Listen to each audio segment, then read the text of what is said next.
जय श्री राम। वाल्मीकि रामायण के अयोध्या कांड का आज यह अत्यंत भावुक प्रसंग उस समय का है जब प्रभु श्री राम वन में जा चुके थे। अयोध्या शोक में डूबी हुई थी और उधर कैकेय देश में भरत को अशुभ संकेत मिलने प्रारंभ हो चुके थे।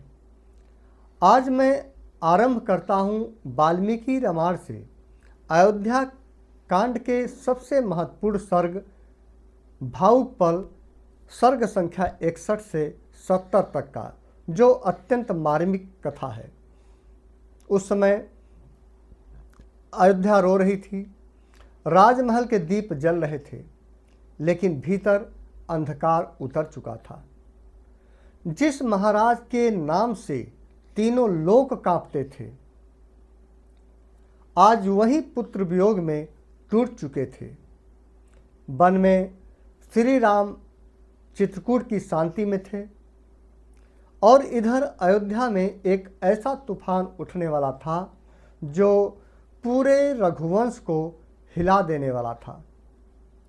मित्रों, आज की कथा केवल शोक की कथा नहीं है, बल्कि यह एक पिता के टूटते हृदय की कथा है, एक माँ के विलाप की कथा है और एक श्राप के सत्य होने की कथा है, और साथ में उस क्षण की भी कथा है जब अयोध्या ने अपने सबसे यशस्वी महाराज को खो देता है। ऐसी मार्मिक कथा है। तो चलिए हम लोग शुरू करते हैं अयोध्या कांड का सर्ग संख्या 61 से। रात्रि बीत चुकी थी, सुबह होने वाली थी। अयोध्या का राजमहल बाहर से अब भी वैभवशाली दिखाई देता था, लेकिन भीतर सब कुछ बदल चुका था। महल के गलियारों में सन्नाटा था। दास दासियां धीमे कदमों से चल रही थीं। हर चेहरे पर चिंता, भय स्पष्ट रूप से दिखाई देता था। उसी समय प्रतिदिन की भांति महाराज की स्तुति करने वाले सूत, मागध और गायक राजमहल में प्रवेश करने लगे। किसी के हाथ में बीड़ा थी, कोई वंशावली गाने के लिए तैयार था, तो कोई महाराज की वीरता का गुणगान करने आया था। वे सब के सब उत्साह से राजभवन में पहुंचे थे, जैसे प्रतिदिन होता आया है। फिर जैसे प्रतिदिन होता था उसी तरह से वही भाव लेकर के वैसे ही ऊंचे स्वर में वंदना उन लोगों ने प्रारंभ कर दिया। महाराज दशरथ की जय हो, रघुकुल सूर्य की जय हो। उनकी मधुर और ऊंची ध्वनि पूरे अयोध्या के उस महल में गूंज उठी, किंतु आज कोई महल की तरफ से कोई उत्तर नहीं आया। न राज दरबार में कोई हलचल हुई, न ही सेवक उन गानों को, उन वंदना को सुनने के लिए दौड़े, न भीतर से कोई संकेत मिला। गायक एक दूसरे का मुख देखने लगे। धीरे धीरे उन्हें कुछ अशुभ का आभास उन लोगों को होने लगा। उधर राजमहल के भीतर महाराज दशरथ विलाप करते करते मूर्छित अवस्था में पड़े हुए थे। राम के वियोग में उनके प्राण जैसे छिन गए हों, ऐसी मूर्छित अवस्था में चले गए थे। रानियां उनके समीप बैठी विलाप कर रही थी। सबसे अधिक दारुण अवस्था कौशल्या की थी। वे बार बार राजा दशरथ के मुख को देखती और फूट फूट कर रो रो करके विलाप करती हुई कहती कि हे आर्यपुत्र, आंखें खोलिए, उठिए। कभी कहती देखिए आपका राम लौट आया है। उनको सांत्वना देकर के मूर्छित अवस्था से जगाने का प्रयास करती, लेकिन दशरथ की तरफ से कोई उत्तर नहीं मिलता था। राजमहल में विलाप की ध्वनि चारों तरफ फैल चुकी थी। धीरे धीरे यह समाचार भीतर से बाहर भी पहुंचा, नगर में पहुंचा, अयोध्या नगर में, और समस्त अयोध्या नगरी भी राजा के स्वास्थ्य को लेकर के चिंतित हो गई। ऐसा लग रहा था जैसे चारों तरफ मृत्यु का सन्नाटा छा जाता है, उस तरह का संपूर्ण अयोध्या नगरी का हाल हो गया था। अयोध्या कांड के सर्ग संख्या 62 में महामुनि वाल्मीकि जी वर्णन करते हैं कि रात्रि गहरी हो चुकी थी। राजा दशरथ विलाप करते करते राजमहल में मूर्छित अवस्था में पड़े हुए थे और कौशल्या विलाप करते करते थक चुकी थी। उसी समय राजा दशरथ को थोड़ी चेतना आई। उन्होंने अत्यंत दुखी स्वर में कौशल्या का हाथ पकड़ लिया। उनकी आंखों में आंसू थे और वे बोले कि हे देवी, आज जो दुख मैं भोग रहा हूँ वह केवल राम वियोग का नहीं है, यह मेरे पुराने पाप का फल है। हे कौशल्या, मेरी बात को सुनो। कौशल्या आश्चर्य से उनकी ओर देखने लगी। दशरथ की दृष्टि शून्य में चली गई, मानो वे वर्तमान से निकलकर वर्षों पहले अपने युवा काल में पहुंच गए हों। राजा दशरथ कहते हैं कि युवा अवस्था में मुझे अपने धनुर्विद्या पर बड़ा गर्व था। उन्होंने अब उस श्राप के बारे में, कैसे श्राप मिला, उसकी कथा का स्मरण करवा रहे हैं। कहने लगे कि मैं शब्द वेदी बाण चलाने में अद्वितीय था, महारत हासिल थी मुझे, केवल ध्वनि सुनकर लक्ष्य भेद देता था।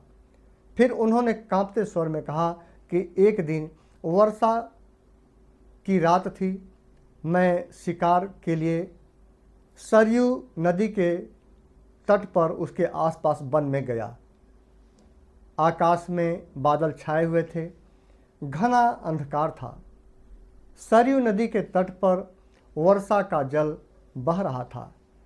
तभी उन्हें जल भरने की ध्वनि अर्थात आवाज़ सुनाई दी। दशरथ ने सोचा कोई हाथी नदी से जल पी रहा है। उन्होंने बिना देखे शब्द वेदी बाण को चला दिया। अर्थात राजा दशरथ कहते हैं कि मैंने शब्द वेदी बाण को चला दिया।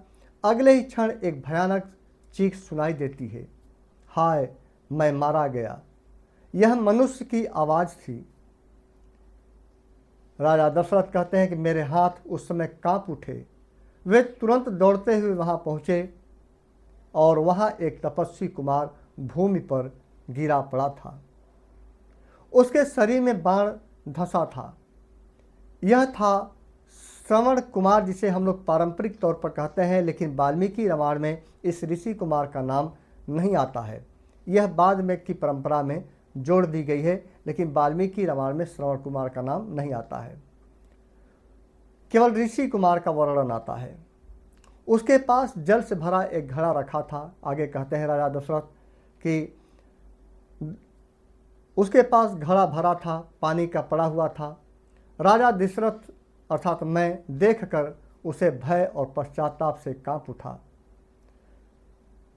उस ऋषि कुमार का जो सिर था अपनी गोद में उठाया और जो है कि कराहते हुए ऋषि कुमार ने कहा कि हे राजन, मैंने आपका क्या अपराध किया था?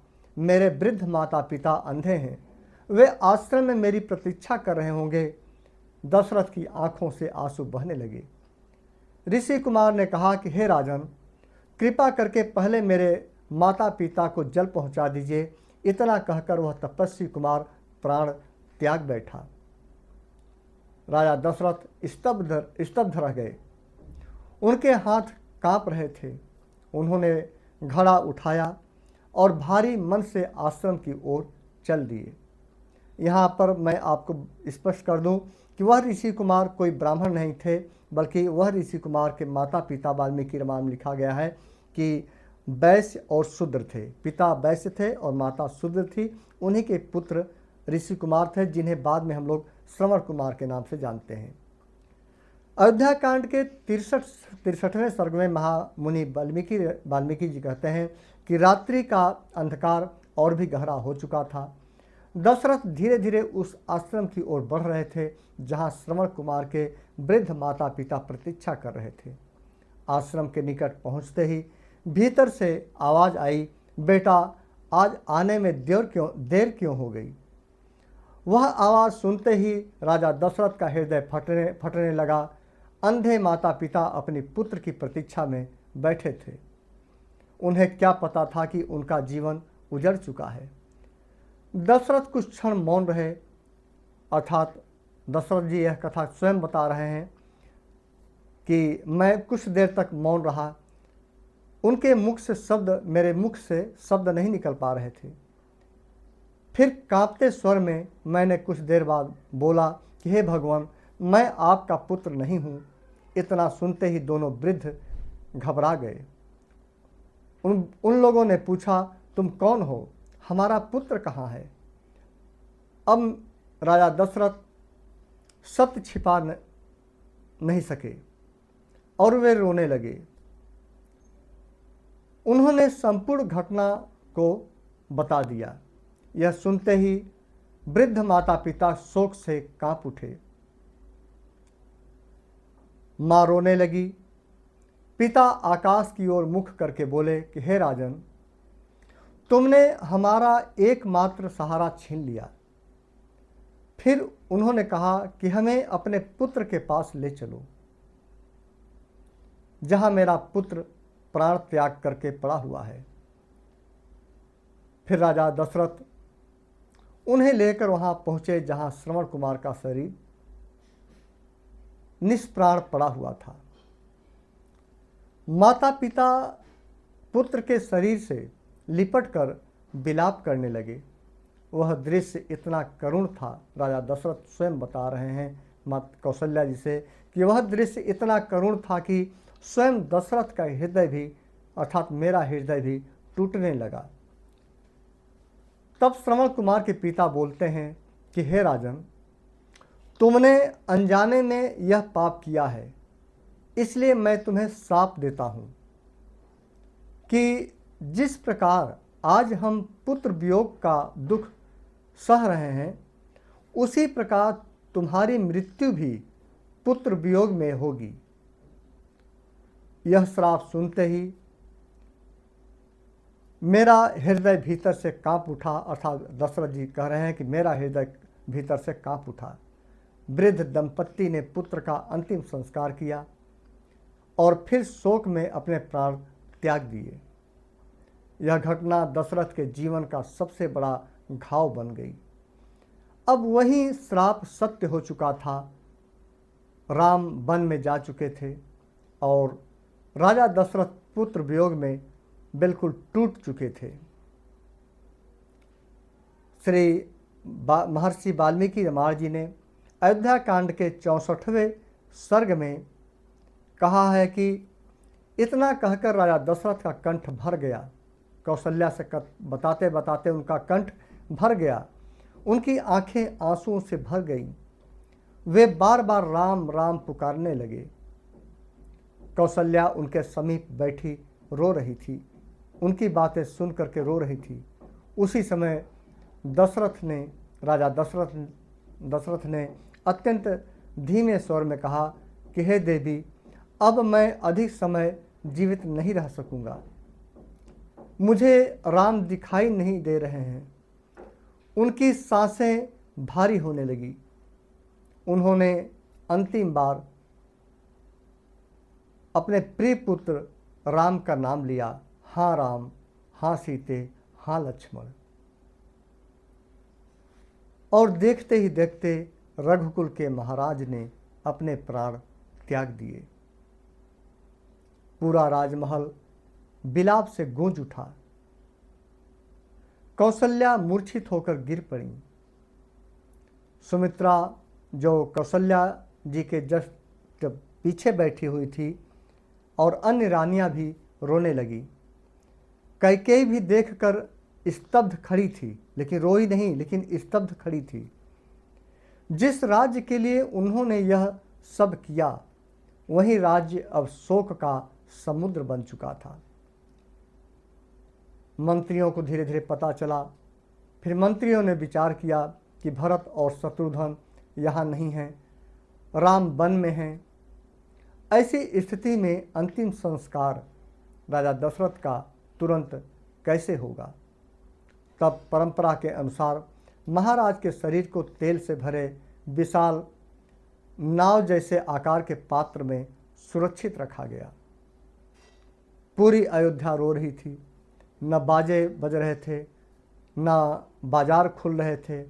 ऐसा लग रहा था मानो सूर्य अस्त हो गया हो, और वास्तव में वहाँ का सूर्य अयोध्या का अस्त हो चुका था। महर्षि वाल्मीकि जी बहुत ही मार्मिक ढंग से अयोध्या कांड के सर्ग संख्या 65 में आगे वर्णन करते हैं कि अगली सुबह अयोध्या पहले जैसी नहीं थी। राजमहल के बाहर सूत और मागध फिर आए, लेकिन आज उनकी वाणी में, उनकी आवाज़ में वह उत्साह नहीं था। धीरे धीरे संपूर्ण अयोध्या में यह समाचार फैल गया, महाराज दशरथ नहीं रहे। यह सुनते ही लोग घरों से निकल पड़े। स्त्रियां रोने लगीं, वृद्ध लोग सिर पकड़कर बैठ गए। बच्चों तक को लग रहा था कि कोई बड़ा अनर्थ हो गया है। राजमहल के भीतर कौशल्या दशरथ के शरीर से लिपटकर विलाप कर रही थी। वे बार बार कैकेयी की ओर देखकर कहती थी कि हे कैकेयी, अब तो तुम्हारी इच्छा पूरी हो गई ना, देख लो तुम्हारे वर का परिणाम क्या हुआ। राजा दशरथ के प्राण पखेरु उड़ चुके हैं, राम वन में चले गए हैं और महाराज भी अब हम लोगों के साथ छोड़ दिए हैं। अब तो संतुष्ट हो ना। उनकी वाणी में पीड़ा थी, क्रोध था और सहृदयता था। वे कहती थी, अब मैं किसके लिए जीवित रहूं? ऐसा कहकर विलाप करती थी और कहती, राम दूर वन में हैं, पति स्वर्ग सिधार गए। फिर वे सीता को याद करके रोने लगीं। इस तरह से कहती कि हे जनक नंदिनी, सीता वन में कैसे रहती होगी? रात्रि में हिंसक पशुओं की आवाज़ सुनकर वह भयभीत डर जाती होगी। राजा दशरथ की मृत्यु के बाद प्रभु श्री राम, माता सीता और लक्ष्मण की चिंता उन्हें होने लगी। वे कल्पना करके ही कांप उठती थी। फिर बोली कि जब राजा जनक यह समाचार सुनेंगे तो उनका हृदय किस तरह से टूटेगा, मैं सोचकर भी कल्पना भी नहीं कर सकती। यह सोच सोच करके कौशल्या का विलाप सुनकर पूरा महल रो रहा था। मंत्रियों ने बड़ी कठिनाई से उन्हें वहां से हटाया। राजा दशरथ के शरीर से जो लिपट कर रो रही थी उनसे कुछ दूर हटाया। इसके आगे की कथा सर्ग संख्या 66 में महर्षि वाल्मीकि जी कहते हैं कि अब अयोध्या राजा विहीन हो चुकी थी। राजा दशरथ की मृत्यु हो चुकी थी। राजमहल में मंत्रियों और महर्षियों की सभा हुई। महर्षि वशिष्ठ, मार्कंडेय, जाबाली, कश्यप और अनेक विद्वान वहाँ पर उपस्थित हुए। सबके चेहरे पर चिंता थी। सब लोग यही बोल रहे थे कि राजा के बिना अब यह राज्य नष्ट हो जाएगा। फिर उन्होंने अराजक राज्य की स्थिति बताई। जहाँ राजा नहीं होता वहाँ वर्षा भी समय पर नहीं होती। लोग धर्म छोड़ देते हैं। पुत्र पिता की आज्ञा नहीं मानता। स्त्री पति के बस में नहीं रहती। चोर और दुष्ट उस राज्य में बढ़ जाते हैं। सबको भय था कि यदि शीघ्र ही कोई निर्णय न लिया गया तो अयोध्या संकट में पड़ जाएगी। तब आखिरकार सभी मंत्रियों ने विचार करके यह निर्णय लिया कि भरत को तुरंत बुलाया जाए। चूँकि अपने मामा के यहाँ ननिहाल में गए हुए थे। यहाँ पर महर्षि वाल्मीकि जी अपने 67 सर्ग में कहते हैं कि महर्षि वशिष्ठ ने 5 तेजगामी दूतों को बुलाया, सिद्धार्थ, विजय, जयंत, अशोक और नंदन, और उन दूतों से कहा कि तुम लोग तुरंत कैकेय देश को जाओ और द्रुतगामी जो तेज चलने वाले घोड़े हैं उनको लेकर जाओ, और भरत को शीघ्र ही अयोध्या आने के लिए कहो, और लेकिन यहाँ का कोई समाचार बताना मत, सब बताना कि कुशल है। फिर वशिष्ठ जी ने विशेष सावधानी बरतते हुए कहा कि हे भरत, ध्यान रहे, भरत को यह मत बताना कि राम बन गए हैं और महाराज का देहांत हो चुका है। दूतों ने आज्ञा स्वीकार की। उन्हें मार्ग के लिए धन, वस्त्र और उपहार दिए गए। फिर वे तीव्रगामी घोड़ों पर, जो तेज चलने वाले घोड़े हैं, उन पर सवार होकर अयोध्या से निकल पड़े। वे नदियां पार करते हुए, पर्वतों को पार करते हुए तेज गति से कैकेय देश की ओर बढ़ने लगे और शीघ्र ही 3-4 दिन में कैकेय देश को वे पहुंच गए। यहाँ पर महर्षि वाल्मीकि जी ने अपने 68वें सर्ग में प्रारंभ करते हैं। उधर कैकेय देश में भरत अपने नाना के यहाँ रह रहे थे, किंतु पिछले कुछ दिनों से उनका मन अशांत था। उन्हें बार बार अशुभ संकेत मिल रहे थे। उन्हें स्वप्न आ रहा था। एक रात्रि उन्होंने भयंकर स्वप्न देखा। उन्होंने देखा कि महाराज दशरथ मैले वस्त्र पहनकर पर्वत से गिर रहे हैं। समुद्र सूख गया है, चंद्रमा पृथ्वी पर गिर पड़ा है और पूरा संसार अंधकार से भर गया है। भरत भयभीत होकर जाग जाते हैं, उठ जाते हैं। उनका हृदय कांप उठता है। मित्रों ने उन्हें समझाने का प्रयास किया, लेकिन उनका मन शांत नहीं हुआ। बहुत से संगीत का भी प्रोग्राम किया गया उनको मन को शांत करने के लिए, फिर भी उनका मन शांत नहीं हुआ। उसी समय अयोध्या से आए दूत वहाँ पर कैकेय देश में पहुँच गए। उन्होंने भरत को प्रणाम किया और वशिष्ठ जी का सब संदेश सुनाया कि हे कुमार, अयोध्या में अत्यंत आवश्यक कार्य उपस्थित हो गया है, आप तुरंत चलिए। भरत चौंक उठे कि इतना अचानक क्या हो गया कि मुझे चलने का आदेश दिया जा रहा है और तुरंत बुलाया जा रहा है, तुरंत दूत भेजा गया। उन्होंने पूछा, क्या पिता महाराज कुशल से हैं ना? क्या राम, लक्ष्मण और माताएं स्वस्थ हैं ना? कोई अशुभ समाचार तो नहीं है? लेकिन दूतों ने कुछ भी स्पष्ट नहीं कहा, क्योंकि वशिष्ठ जी का आदेश था। भरत का हृदय और अधिक व्याकुल हो उठा। उन्होंने तुरंत अयोध्या लौटने की तैयारी आरंभ कर दी। चूंकि उनके दूतों के कहने पर उनका मन और भी आशंकित हो गया। अब अयोध्या का शोक एक नए मोड़ पर पहुंच चुका था और इस नए मोड़ का सर्ग संख्या 69 में महर्षि वाल्मीकि जी बहुत ही मार्मिक ढंग से लिखा है कि कैकेय देश का राजमहल बाहर से अत्यंत भव्य था। चारों ओर सुख सुविधाएं थीं, सेवक दासियां उपस्थित थीं। नाना प्रकार के अश्वपति भरत पर अत्यंत स्नेह करते थे, किंतु इन दिनों भरत का मन किसी अनजाने भय से घिरा हुआ था। वे बिना कारण उदास रहने लगे थे। न मित्रों से बातें करते, न मित्रों की बातें उन्हें अच्छी लगती, न संगीत उन्हें अच्छा लगता। संगीत का प्रोग्राम किया गया, वह भी अच्छा नहीं लगा। हंसाने वालों को बुलाया गया, फिर भी वे नहीं हंसे। न राजसी सुख। उनके हृदय में बार बार एक ही आशंका उठती, अयोध्या में सब कुशल तो है ना?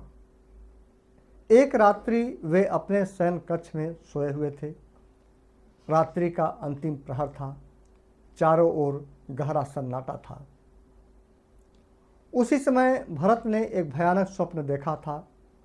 उन्होंने देखा था कि महाराज दशरथ, जो मैंने बताया अभी कि महाराज दशरथ जो मैले वस्त्र पहन करके इस तरह से उनको कोई दूरगामी जो राक्षस थे उनको लिए जा रहे हैं और पर्वत से फेंक रहे हैं। इस तरह से उन्होंने एक भयानक स्वप्न को देखा था। उसे जो याद करके उन्होंने कांप गए, उनका जो हृदय था वह कांप गया। ऐसा लगा कि जैसे समुद्र सूख गया हो, चंद्रमा आकाश से टूटकर ऐसा लगा कि जैसे पृथ्वी पर गिर पड़ा हो।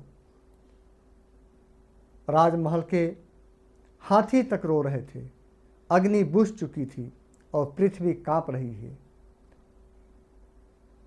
फिर स्वप्न को विस्तार से मैं बताऊं तो स्वप्न थोड़ा का प्रसंग उनका बहुत बड़ा था। तेल से भरे पात्र में राजा दशरथ को रखा गया था। यह जो है कि भरत जी पहले ही स्वप्न में देख चुके थे और दक्षिण दिशा की ओर उन्हें ले जाया जा रहा है। इतना ही नहीं, यह दृश्य इतना भयावह था कि भरत भय से कांप चुके थे। जब भी उस स्वप्न को याद करते थे उनका शरीर पसीना पसीना हो जाता था, हृदय की धड़कनें तेज हो जाती थी। उन्होंने समस्त मंत्रियों को वहाँ बुला करके ये सब बातें उनको बताई, अपनी व्याकुलता के बारे में उन्होंने बताया। लेकिन फिर भी बहुत से उपाय के बाद भी उनका जो मन था वह शांत नहीं हो पा रहा था। सब लोग पूछते थे कि आखिरकार आपका हृदय इतना विचलित क्यों है। तो सभी को अपने स्वप्न के बारे में भरत जी बताते और उस बुरे स्वप्न के कारण और उसी बीच में दूतों का वहाँ पर आना राजमहल में, कैकेय देश में, यह सब जो है कि उनको आशंकित कर रहा था।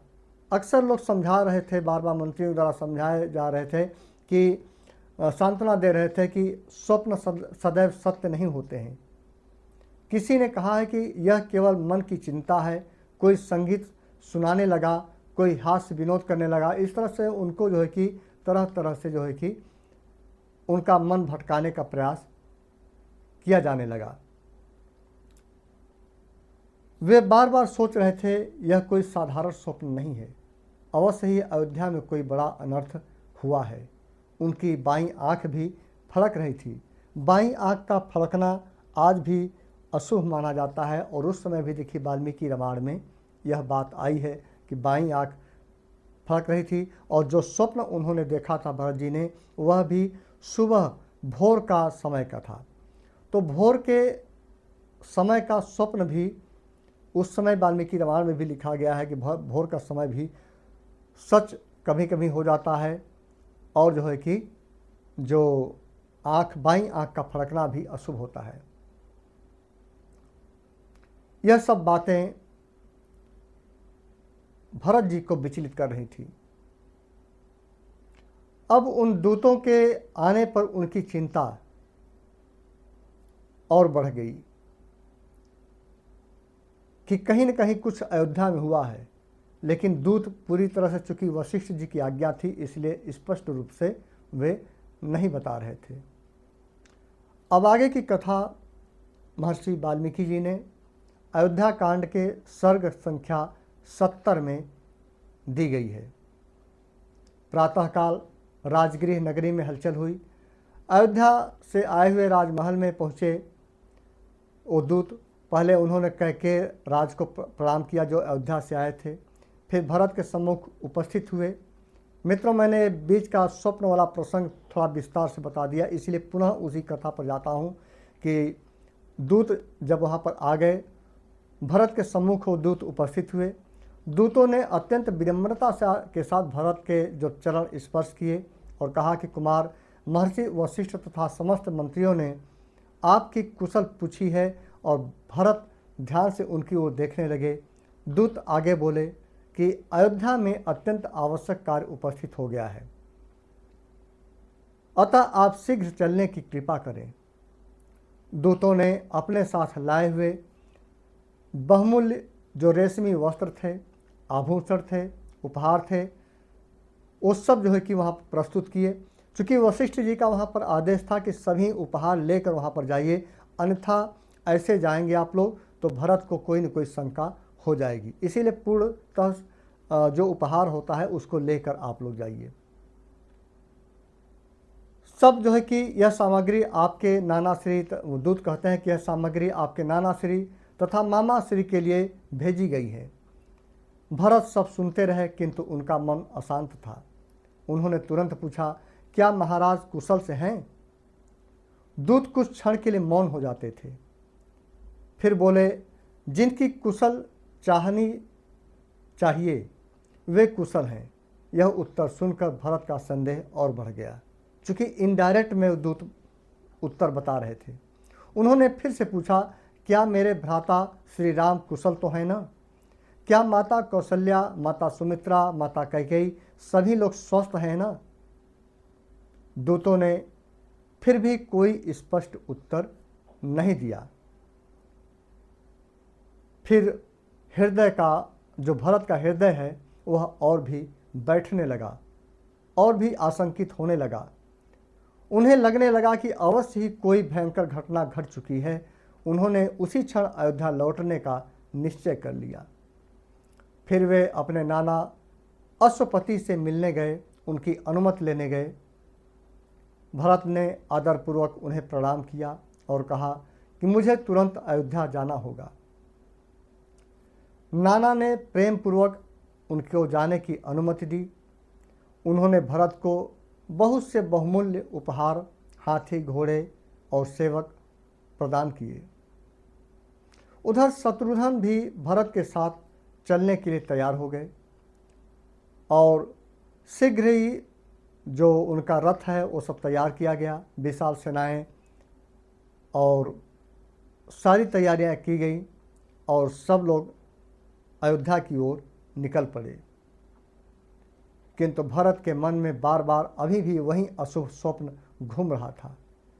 उन्हें ऐसा लग रहा था मानो अयोध्या उन्हें पुकार रही हो, मानो कोई बड़ा दुख उनकी प्रतीक्षा कर रहा हो। इस तरह से महर्षि वाल्मीकि जी ने 70 सर्ग का प्रारंभ किया।